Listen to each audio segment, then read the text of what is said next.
قد جُرِبَتْ بين الأنام تلوى أيضا وحملا في الإقامة والسفر. Ya. Kalau lapar itu sampai menjatuhkan, itu penyakit. Tapi kalau lapar memang untuk menahan hawa nafsu, itu obat. Gitu.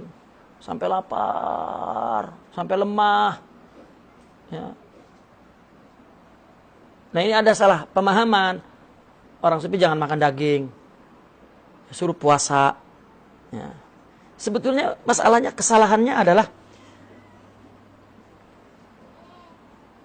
ya, saya pernah terjadi satu pertentangan. Saya punya ayah dengan pesantrennya, dia sufi. Jadi santrinya disuruh puasa, disuruh tidak makan daging. Tapi dengan bimbingan itu, oke.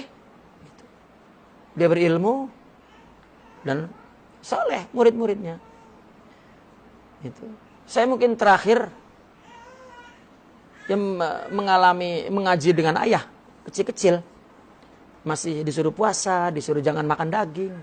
Tapi ketika dewasa, saya mondok ke pesantren lain, di pesantren yang bukan sufi kiainya, melarang puasa. Saya puasa dilarang. Jangan, daripada kamu puasa mengganggu ngaji, mendingan gak usah. Ngapain gak makan daging, nanti lemah. Kita mesti sehat, karena kita belajar perlu otak, gitu. Kan bertentangan itu. Karena ulama mengira bahwa ini lapar akan melemahkan. Nah, orang sufi tidak menterbiah agar dia melawan hawa nafsu. Ya. Namun ada fenomena, benar gitu. Orang mengambil ini penerusnya. Seolah-olah jika lapar itu dapat mendapatkan hikmah, berarti kalau lapar banget hikmahnya banyak gitu. Akhirnya muridnya dilaparkan betul lah. Ini mungkin menjadi fenomena ulama di pondok. Jangan. Cuman jangannya akhirnya dihapus. Jangan bertarekot gitu, bukan jangan dengan cara yang salah. Gitu. Ya. Karena saya pernah keliling ke ulama-ulama yang sudah generasi baru, ya, orang tuanya sudah wafat. Di Jawa kan orang tuanya wafat, anaknya yang ganti. Saya pikir anaknya itu adalah ya masa generasi saya kan, meskipun dia di atas. Baru saya kritik gitu. Apa jawabannya? Ayahku tidak bertarekat. Iya ke ayahku salah. Nah, selesai. Ini pun pemahaman agama taklid namanya, bukan? Mestinya dikaji, jangan terus ya dipotong. Seperti saya mengkritik ayah saya. Wah, habis saya kena marah keluarga saya. Udah didurhakakan.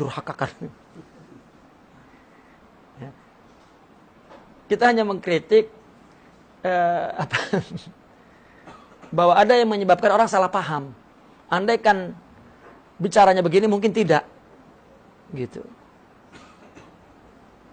Ya mungkin saya sering membaca kitab Imam Ibnu Arabi barangkali. Imam Arabi kan sering begitu mengkritik. Ya, hatta tadi malam kita baca Imam Zunnun al-Masri pun dikritik pula. Ya, sebetulnya jangan sampai menimbulkan salah paham dari perkataan ini gitu. Dia memperbaiki pemahaman ini. Ya tapi Imam Ibnu Arabi mungkin ya bukan karena tinggi, seolah-olah dia buat dialog. Seolah-olah Zunnun al-Masrinya minta maaf gitu. Ya.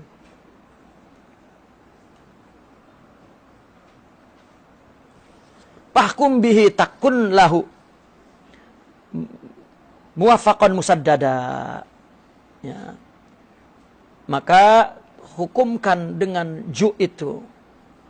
Dengan Allah maksudnya. Fahkum bihi takun lahu. Hukumkan itu dengan Allah, maka kamu akan menjadi karena Allah yang muwafaq.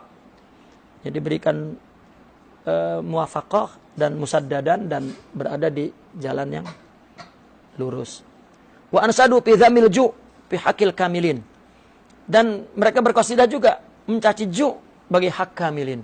Sebetulnya orang yang sudah kamil sudah tidak ada ju' lagi. Tapi bukan berarti kekenyangan, tidak. Bahkan dia sudah segitu. Ya. Al-ju'u bi'sa doji'il abd. Doji. Al-abdu ja'a bihi. Lafzun nabi fala tarfa bihi ra'san. Lapar itu seburuk-buruknya kelemahan. Dan hamba membawa lafal nabi, maka jangan melebihi nabi, begitu. Fala tarfa bihi ra'san. Kamu jangan melebihi nabi. Nabi kata ju itu melemahkan, stop. Gitu. Faqad adrakal qaum fi ta'yinihi ghaltan. Ada segolongan sufi yang dalam mentakyinnya, artinya mengkonkretkannya, artinya mengamalkannya, itu salah. Walam yuqimu lahu waznan wa qistatan. Tidak bisa membangun, tidak dapat membangun keadilan, artinya pemahaman yang tepat. Apa maksud lapar itu? Man qala bil ju' lam ya'rif haqiqatah. Barang siapa yang berkata lapar, ya, yang tidak tahu hakikatnya, qad adalla bima qad qalahun nas, maka dia menyesatkan dengan apa-apa yang orang katakan.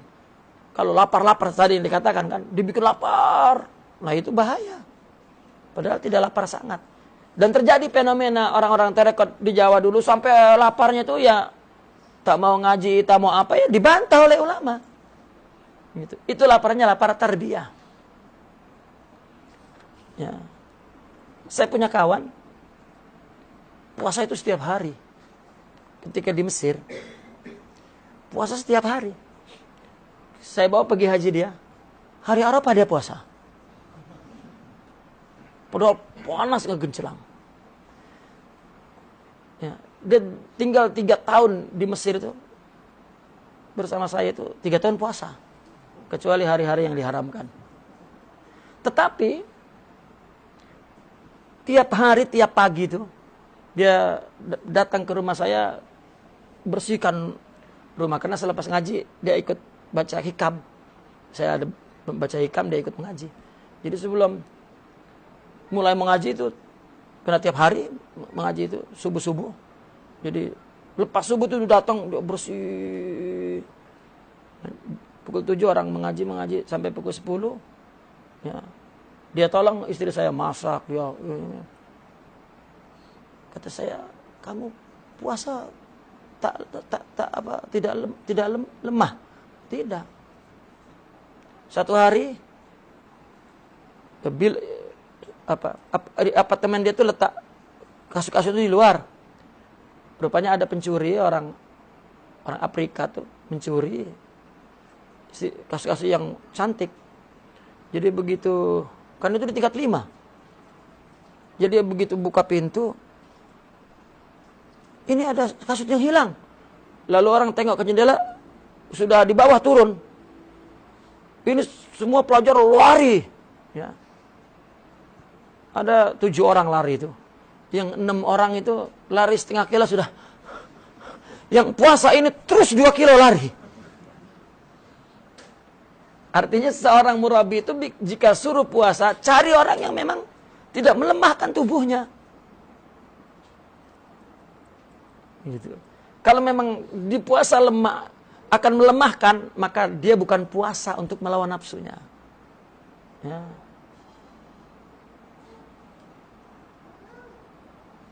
Mungkin disuruh mengaji terus sehingga dengan kecerdasan, ketajaman akalnya itu, ya, selalu dia lebih cepat daripada desakan nafsu. Kan orang yang cerdas itu kan, ajakan nafsu itu tidak sampai dikabulkan karena kecepatan akal memahami sesuatu itu telah menghalangi terus. Nah ini perlu terus diajak ngaji sehingga hilang nafsunya. Ada yang jenis begitu. Jika tak, itu dia sakit perut dikasih obat sakit kepala. Seperti itu. Ya, karena dia melihat guru saya dulu menyuruh puasa, semua muridnya disuruh puasa. Ya.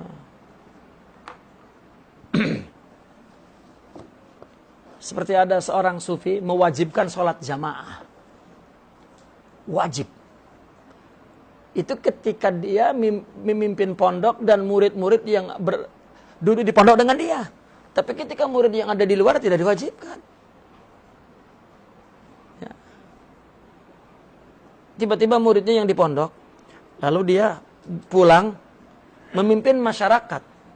Masyarakat setiap hari dimarah untuk sholat jamaah. Ada yang kerja di kilang, kerja di kedai, mesti sholat jamaah. Dan sholat jamaahnya maksudnya di waktunya, awal waktu. Karena dia mendapat pendidikannya awal waktu. Nah ini namanya dia mendidik biduni iznin rabbani. Jadi dia yang bimbing bukan Allah. Karena orang sufi murabinya Allah bukan. Ya.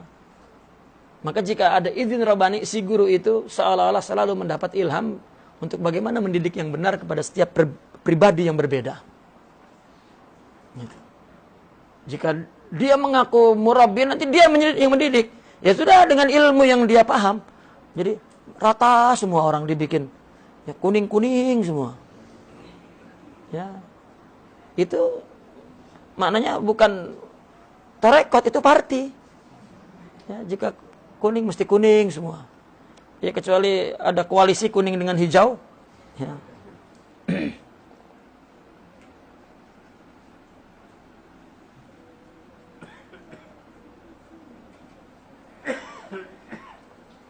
Ju'ul awaid mahmud. Ya, falastu ara fima arahu min istimalihi ba'san. Ju'u tabi'ah mazmum. Kalau ju'nya ju' awaid, awaid ini yang menguntungkan, yang memberikan faidah. Ini ju' yang terbiah. Itu terpuji. Ya, aku tidak melihat pada apa yang aku lihat, ya, orang yang menggunakannya sama sekali. Artinya bahaya.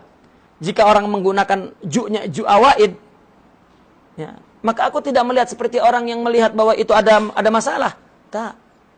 Ya. Fima arahu min istimalihi ba'sa. Itu tak apa, oke.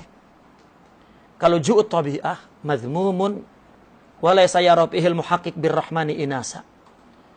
Adapun ju' yang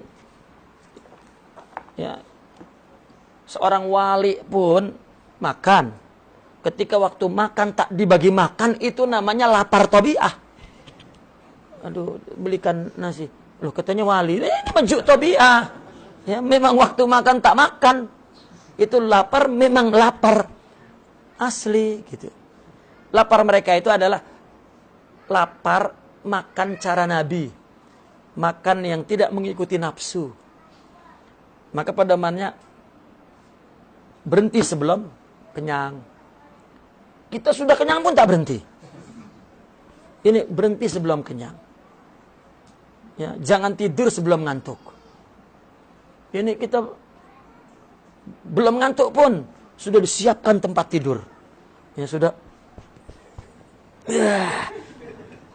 Orang sufi itu mengharamkan badannya disandarkan sebelum datang ngantuk. Dia akan jalan sono, jalan sini, buat ini, buat itu. Ya, imma tafakkur, imma zikir, imma qiraah, imma shalah. Ya. Baru kalau udah ngantuk, ini tak kita boleh tidur 2 jam di atas tempat yang sudah disiapkan dan belum tidur. Ya. Namanya itu qilatut naum, kurangi tidur, kurangi makan, itu adalah lil awaid, yani lil fawaid. Ya, karena ada faedahnya. Ya. Maka lapar tabi'ah itu mazmum. Ya. Laisa yara fihil muhaqqiq. Seorang muhakkik, ya, tidak melihat di dalamnya itu ada inas birrahman, ada unus, ada ketentraman dengan Tuhan. Nah, kecuali yang lapar faidah, maka justru dia akan mudah sensitif, ya, mengingat Allah. Dengan istilah kita mudah menangis lah. Ya. Orang yang kalau sering, yang selalu tidak kenyang, itu mudah menangis, mudah iba. Kalau perut kenyang terus. Ya. Tengok orang yang sepatutnya itu boleh dia menangis pun mungkin memaki malah. Karena itu kenyang istilahnya. Maka istilah kenyang kan perut gendut. Perut gendut kan terhalang ngeliat ke bawah itu kan. Ngeliatnya ke atas gitu. Ya, itu simbolnya gitu kan. Jual akabir ittiraran lakhtiyaran Allah. Kalau para wali itu memang ittirar. Ya. Terpaksa. Lakhtiyaran bukan pilihan. Kalau para wali itu jujnya bukan ikhtiar. Kita kan ikhtiar. Memang kita pilih untuk lapar agar mendidik, agar kita dapat mendidik nafsu kita. Kalau mereka kalau tak makan memang ittirar. Orang ingat kekasih, mana boleh lapar makan. Dia memang terpaksa. Karena tak nak makan. Ya, kita mendengar kisah wali. Makan tuh 1 hari 1 malam 1 kali. Kita alhamdulillah. 5 kali apa kita ya? Pagi nasi kerabu dengan ikan. Dengan ayam goreng pula. Zuhur nasi Arab. Nanti pukul 6. Ya, itu nasi minyak dengan ayam pula. Nanti pukul 11 lepas ngaji makan juga. 5. Dengan minum kopi 2 kali. Ya. Musangking 2 biji. Coba. Itu 1 hari perut isinya itu Allahu Akbar. Kerbau pun mungkin tidak sebanyak itu. Ya. Itu ada dalam Ihya Ulumuddin. Boleh beli yang terjemah itu. Cari bab lapar. Imam Ghazali itu mengajarkan bagaimana nak mula-mula mengatur, mendidik lapar itu. Dari misalnya kita seorang pemakan lah tadi sampai 5 kali. Bagaimana nak ubah itu? Itu ada petunjuknya Imam Al-Ghazali dalam Ihya Ulumuddin. Sampai boleh makan 1 hari 1 kali. Ya. Tapi juga tidak ada di di pondok. Kena di saya pondok ada di pondok di seorang kiai sufi. Ya, jadi beliau selalu mengatakan, ya, kamu jangan terlampau kenyang sangat. Ya. Lalu mengaji iya. Nah sampai pada bab lapar dan khatam tuh bab lapar. Jadi rupanya dia nak gitu, bukan tarbiyah, dia nak makan tuh 1 kali. Rupanya ada ya orang macam onta. Dia makan 1 kali, tetapi 4 piring. 4 pinggan. Jadi dia makan, ya, zuhur itu, dia tak lapar sampai zuhur lagi.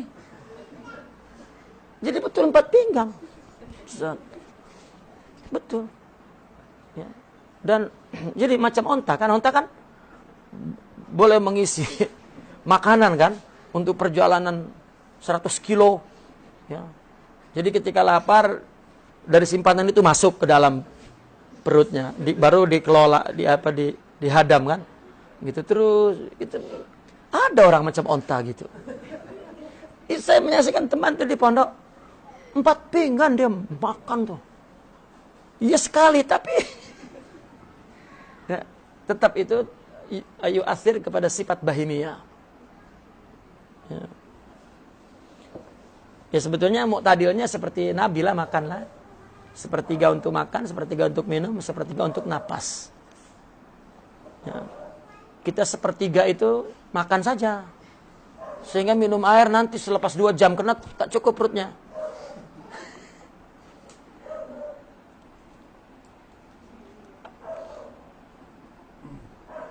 Liwujubil adli alaihim fi ra'yatihim hinan qadat lahum. Wa ma kana al-ju' matluban lahum ila hina kanat a'iqatan abiqatan anita'ah. Fa ka'annahu kana uqubatan laha min bab wa balawnahum bil hasanati wa sayyiati la'allahum yarji'un. Ya, kenapa mereka itu para wali itu ittirar lapar? Karena ada kewajiban adil. Ya, apa adil itu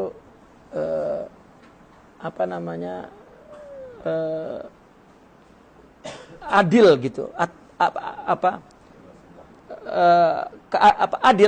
Adil atas mereka itu di dalam rakyatnya ketika tunduk kepada mereka.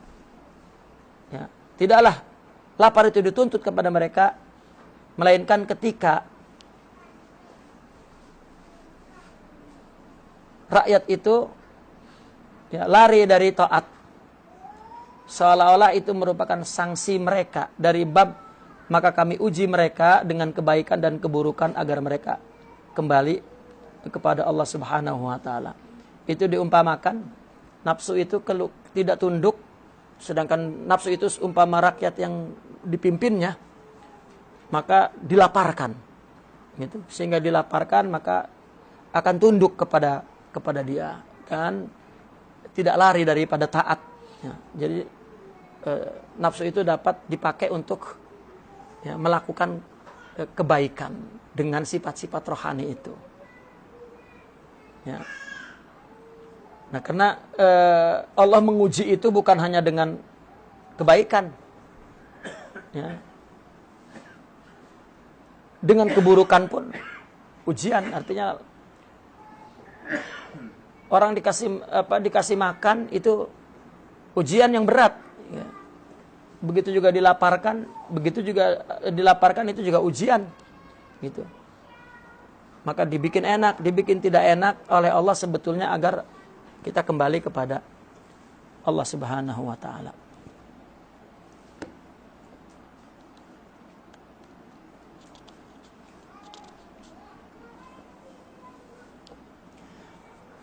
Yang terakhir ya, as-su'alu as-sab'un, ini pertanyaan yang ketujuh.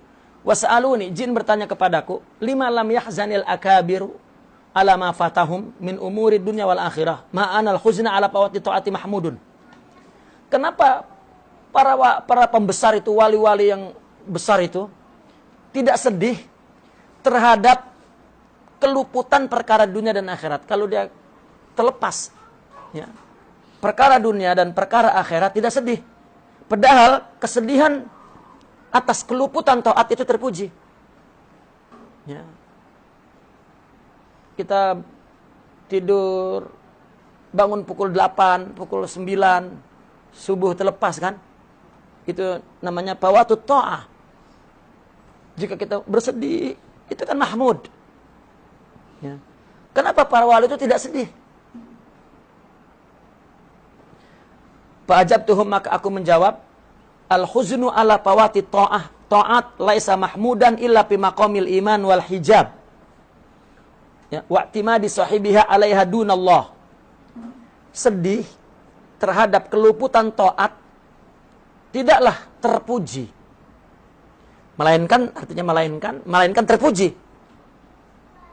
pada makom iman, pada makom hijab, pada makom di mana si pemilik taat itu masih beriktimad kepada selain Allah. Ya. Artinya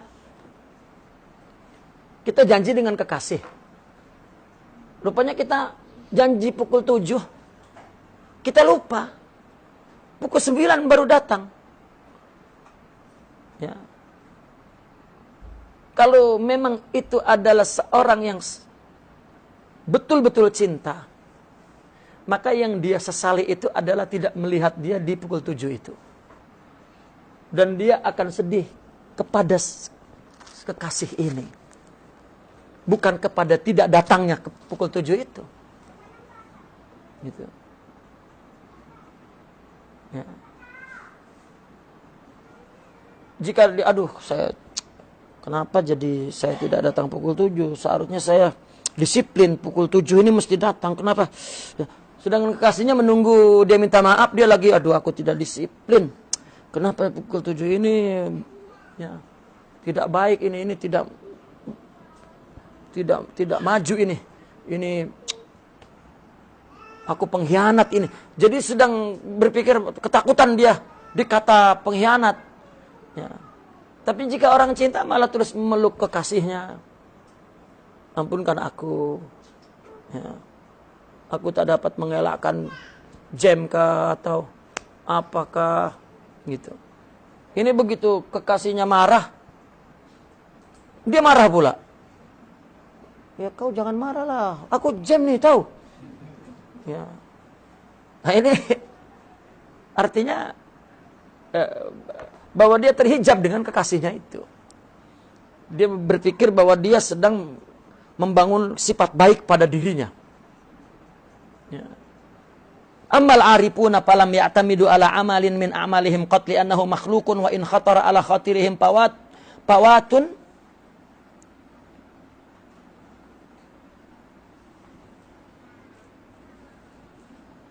fa in khatara ala khatirihim fawatun tubjiluhum al-haqqu tujlihim itu. Al-haqqu subhanahu wa ta'ala qama lahum fi qulubihim anal haqqa ta'ala ghaniyun an tabjil ya. Tabjil fawati tabjilihim ya. Wa in khatara ala khatirihim fawatun tabjiluhum al-haqqu subhanahu wa ta'ala qama lahum fi qulubihim anal haqq ta'ala ghaniyun an tabjilina.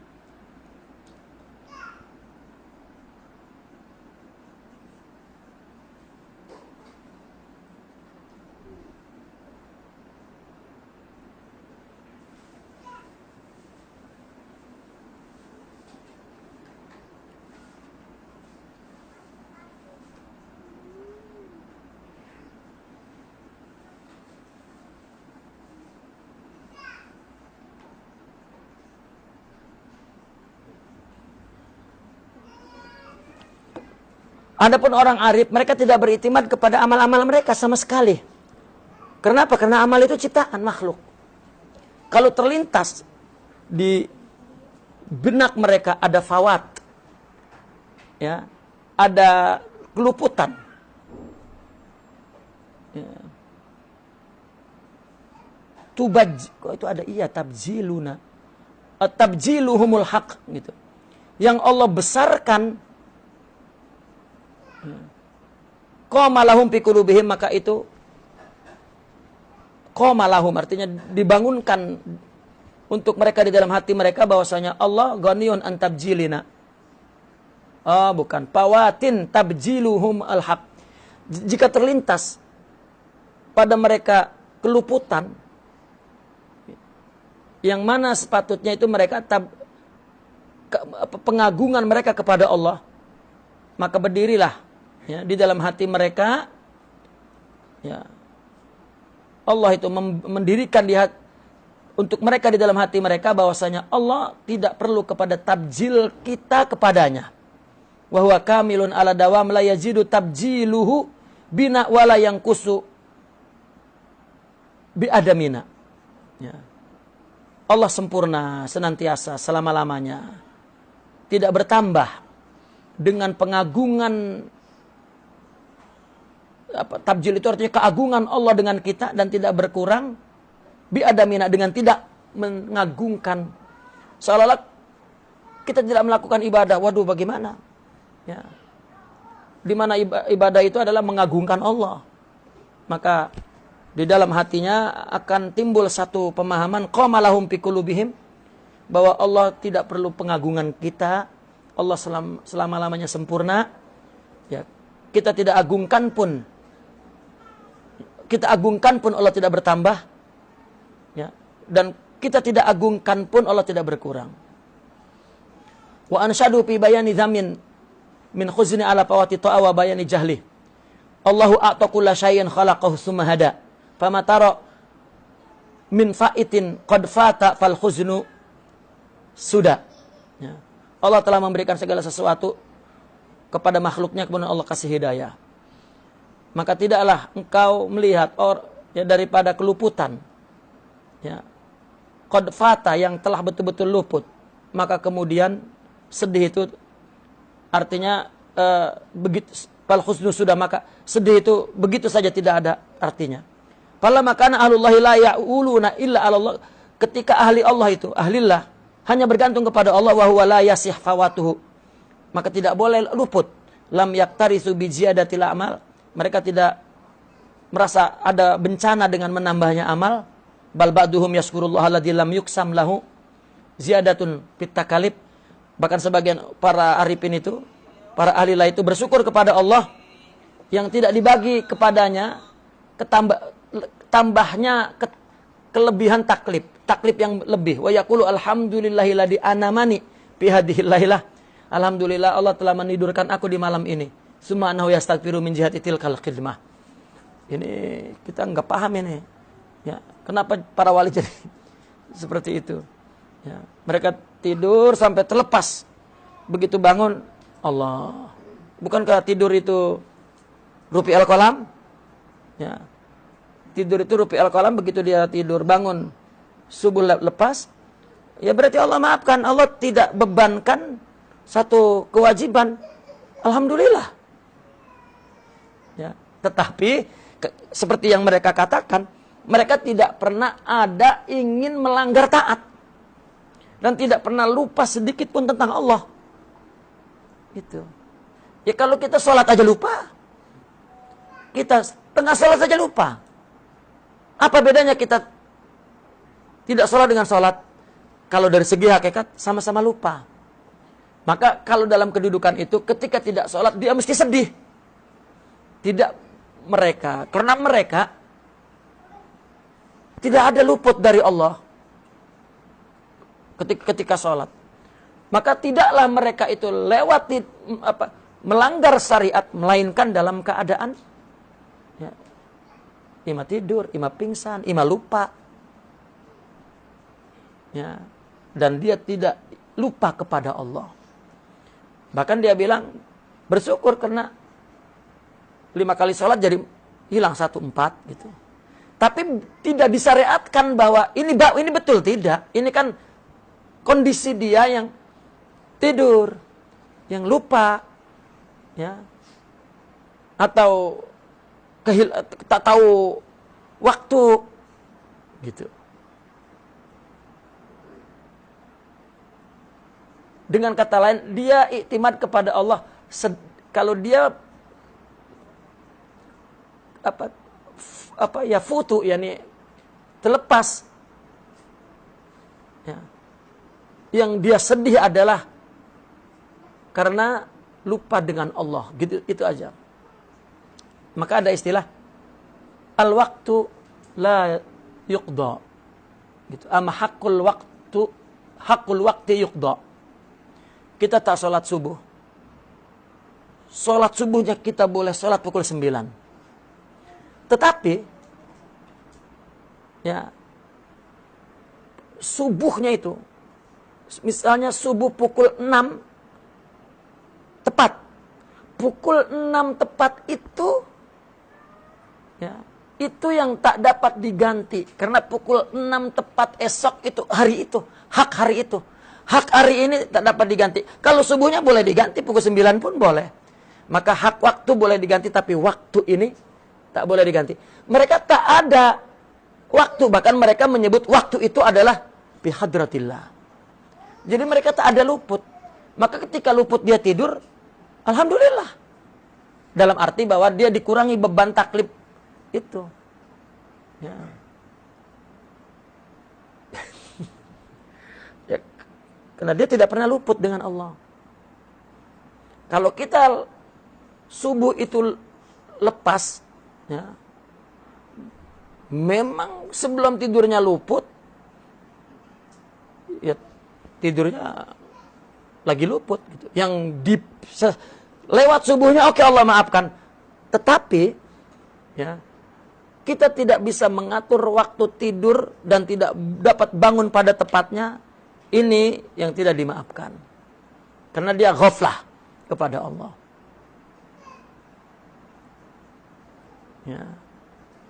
Ghaflah. Saya pernah berada, artinya menyaksikan satu kehidupan seorang yang kita bersangka bahwa dia punya ma'rifah kepada Allah. Suatu ketika dia mendapat musibah yang luar biasa, menimpa bukan kepada dia, tapi kepada anak istrinya. Ya, ya kan? Ya, seorang yang hebat pun seperti Mike Tyson misalnya kan, dia tak takut dengan siapapun. Tapi ketika misalnya anaknya pergi, dia takut anaknya ini tak sehebat dia untuk melawan gangster itu kan. Ketika anaknya misalnya pergi ke tempat gangster, timbul dia sedih, ketakutan. Bukan takut kepada dia, tapi takut. Ya. Artinya seorang wali pun, dia tak pikir makan ke tak hidup. Tapi anaknya, istrinya, ketika tertimpa musibah itu, ya, maka dia sedih. Lalu tertimpa pula para pekerja yang bekerja di tempat dia. Terjadi akan kelaparan, akan kesedihan. Ya. Nah, akhirnya sedih dan pada waktu malam dia mesti mengajar dan tetap mengajar. Gitu. Nah, selepas mengajar dia mesti menyelesaikan perkara itu. Rupanya dia melihat masalah-masalah yang membuat dia sedih, ya, dan merasa sakit, merasa tersiksa. Ya, saya mengikutinya. Lalu kemudian dalam kira-kira 2 jam sebelum subuh dia kelelahan, tertidurlah. Gitu. Saya merasa tak boleh subuh ini lepas. Jadi saya tak tidur sampai subuh, saya sholat. Setelah itu saya gerak. Ya, artinya orang soleh ini, ya kenapa mesti sholat nih? Kenapa dia nak subuh terus tidur? Gitu. Biasanya tak gitu. Akhirnya saya gerak, dia bergerak. Saya cakap, Syekh, subuh, kata saya. Sama sekali tak bangun. Saya tunggu sampai matahari terbit. Terus sampai pukul 10. Begitu dia mungkin belum bangun, saya sudah tertidur kan. Gitu. Nah, ketika zuhur saya tanya, saya tak sholat subuh, kamu tak gerak? Saya sudah gerak. Terus bangun? Tak. Ya, sudah takdir Allah, katanya. Di situ saya merasa, wah, kenapa saya ini tak sholat subuh? Terus jatuh di mata saya itu, wah, tak betul saya ini. Gitu. Rupanya setelah belas tahun kemudian baru dipahamkan gitu, ya Allah, bahwa agama itu bukan amal zahir gitu, sebetulnya batin. Dia tidurkan dalam keadaan letih dan tidak tahu dia lewat subuh, kan rufi al-qalam sudah dimaafkan. Saya yang tidak tidur ketika subuh tuh sama dengan dia tak sholat, betul tak? Tapi bagi kita perlu ini, karena ini pun goplah, bagaimana kita tidak sholat. Kalau kita tertidur pun rufi al-qalam. Gitu. Cuman kalau jadi biasa tak tidur malam dan subuh lewat biasa, ini yang perlu diperbaikinya adalah kebiasaan yang salah itu. Kami di pondok biasa tak tidur malam dan biasa subuhnya lepas. Gitu. Kecuali pondok yang ketat, subuh tuh brang gitu. Kalau orang sepi tak boleh menggerak orang yang tengah tidur. Kenapa? Mungkin dia letih. Udah Allah ufi. Tetapi ketika menerangkan hukum tidak boleh begitu. Subuh mesti bangun subuh. Tak boleh. Oh, subuh tak salat pun, karena kalau tidur bukan, hukum tetap wajib salat subuh. Tapi ketika terjadi rufi al-qalam. Ya kan Nabi pernah berjalan kan bersama sahabat. Karena letih, maka bermalam buat kemah. Nabi tengok, ini kena ada yang jaga satu agar kami digerakkan ketika waktu subuh. Bilal bersedia. Saya, kamu tak tidur? Tidur semua. Ya. Rupanya yang Bilal pun tidur pula. Nabi bangun karena dibangunkan oleh matahari. Bilal. Ya Allah ya Rasulullah, kami tak tahan, kami pun ngantuk. Takdir Allah.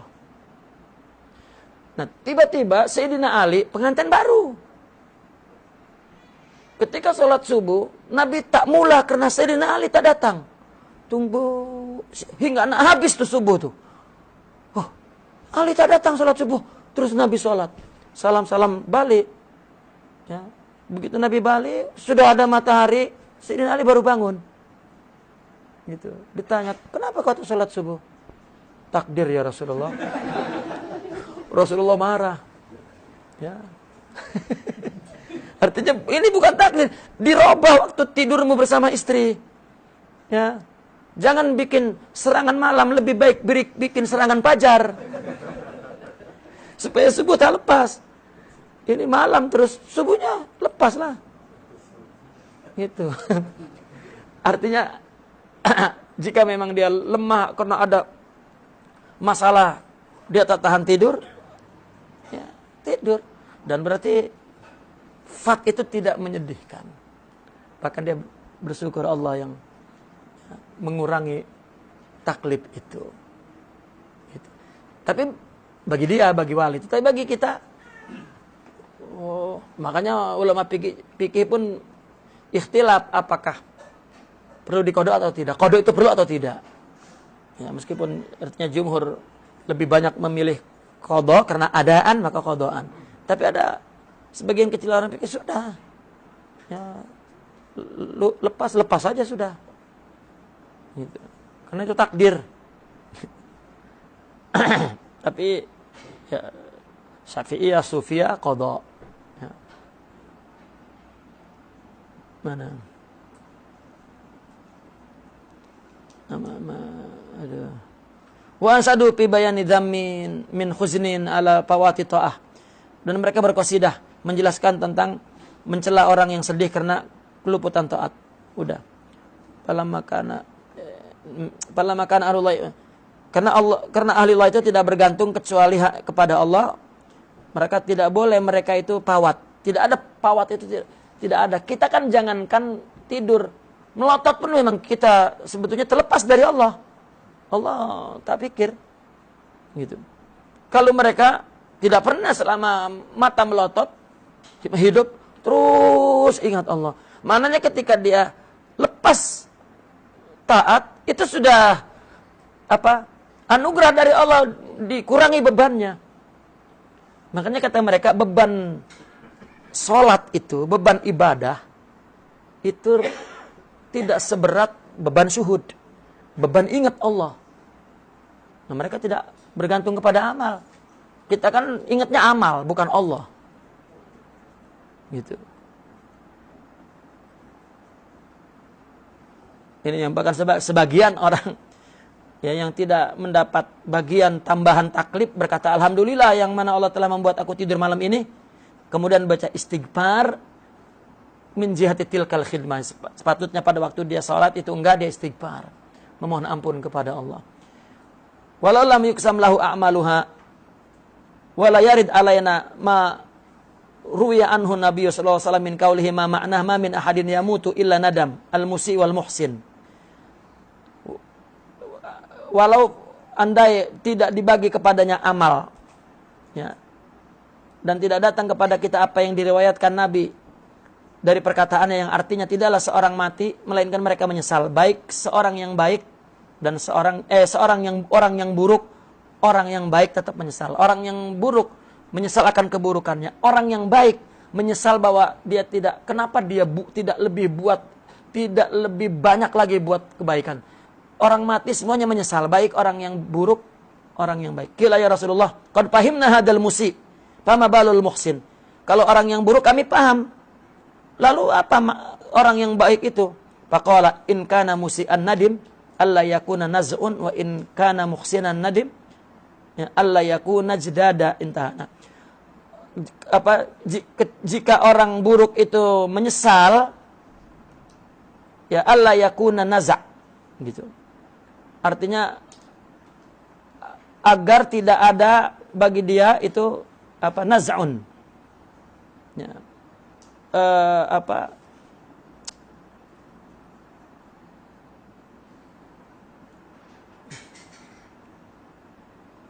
Bukan naz'un, ini naqsun sebetulnya. Alla yakuna naqsun. Ya, artinya banyak tidak kurang gitu. Alla yakuna, agar tidak kurang.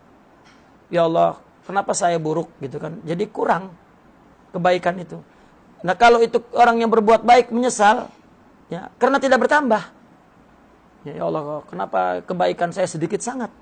Li'anna naqulu bil farqi bainal khuzni wan nadam idzil khuznu inkisarul qalbi wan nadamu at-talahub ala fawatin tadarakal maqsud wa dzalika min ulwil himmah. Karena kita mengatakan berbeda antara sedih dan menyesal. Sedih itu adalah kehancuran hati, sedangkan menyesal itu adalah sedih kepada sesuatu yang luput. Ya.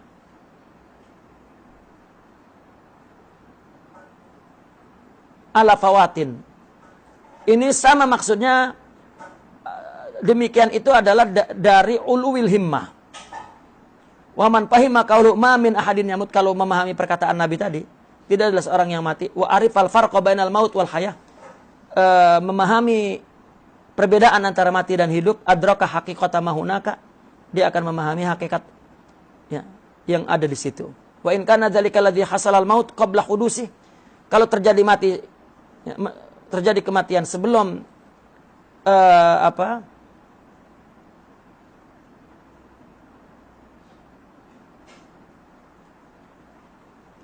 wa in kana dzalika alladzi hasalal maut qabla hudusi balaga darajatal ihsan. Jika demikian, jika itu, ya, yang menghasilkan mati sebelum terjadinya kematian, maka ia mencapai derajat ihsan.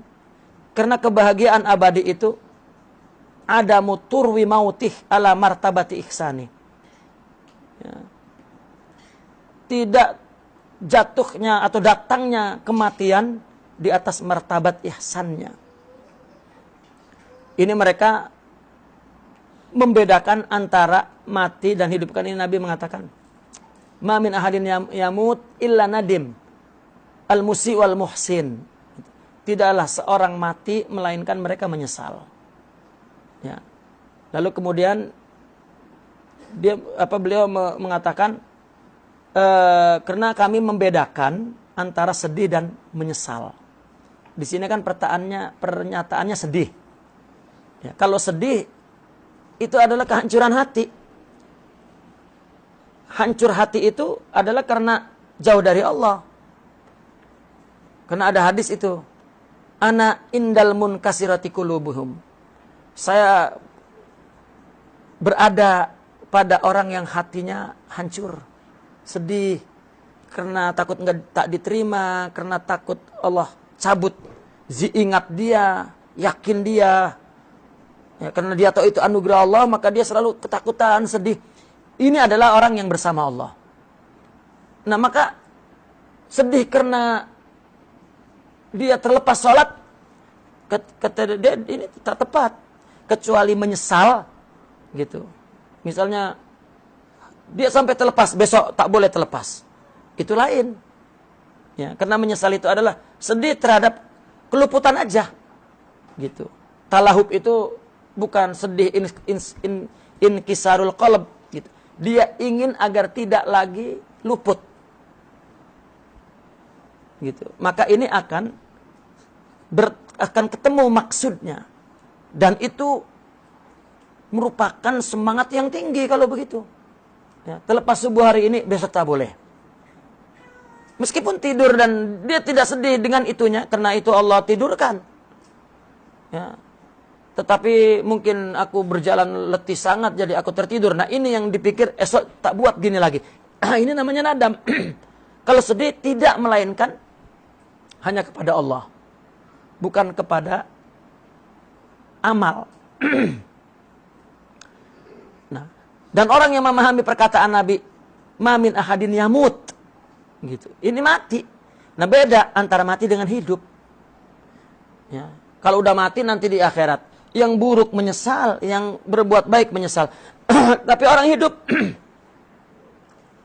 ya orang hidup ini, orang masih hidup, yang buruk dimaafkan, gitu. Yang baik ditambahkan oleh Allah. Karena hidup, gitu. Jika paham aja tentang hadis itu, tidaklah seorang itu mati, melainkan dia menyesal. Kan mati. Ini kan hidup. Hari ini lepas subuh, karena mungkin letih. Lepasnya karena tidur dimaafkan. Tetapi menyesal, kenapa? Karena keletihan jadi tertidur. Esok kita ubah. Karena masih hidup. Gitu. Ini maksud beliau seperti itu. Kecuali terjadi mati, begitu ya, sebelum terjadinya menyesal, qabla hudusi nadam, ya, maka itu telah mendapat tingkat ihsan. Ya. Dia udah mati dan tidak pernah menyesal, itu ihsan. Ya, karena ihsan itu selalu bahagia. Orang yang ihsan itu, dia tidak tidur tuh misalnya karena ingat Allah, kemudian dia sampai tertidur, lalu terlepas sholat apapun, bukan subuh saja, maka tidak menyesal karena dia tidur itu rufi al-qalam, itu sahih hadisnya. Ya. Nah, namun bagi orang yang tidak ihsan, bangunnya saja tak ingat Allah, sholatnya saja tak ingat Allah. Nah, kemudian tidur, ya sudah rufi al-qalam. Ya. Ini memang mesti sedih dia kepada kehidupan dia. Bukan hanya keluputan sholat karena tidur itu. Melek pun tidak ingat Allah. Dan ketika sholat pun tidak khusyuk. Itu memang, ya, mesti sedih itu. Seperti itu. Nah, itu maksud mereka. Fa'lamu dzalika ayyuhal jan wa iyyakum wal ghalat. Pahamilah, jangan sampai salah. Ya. Wallahu yatawalla hudakum. Semoga Allah menangani hidayah munaqifuna walhamdulillah. Al-Fatihah.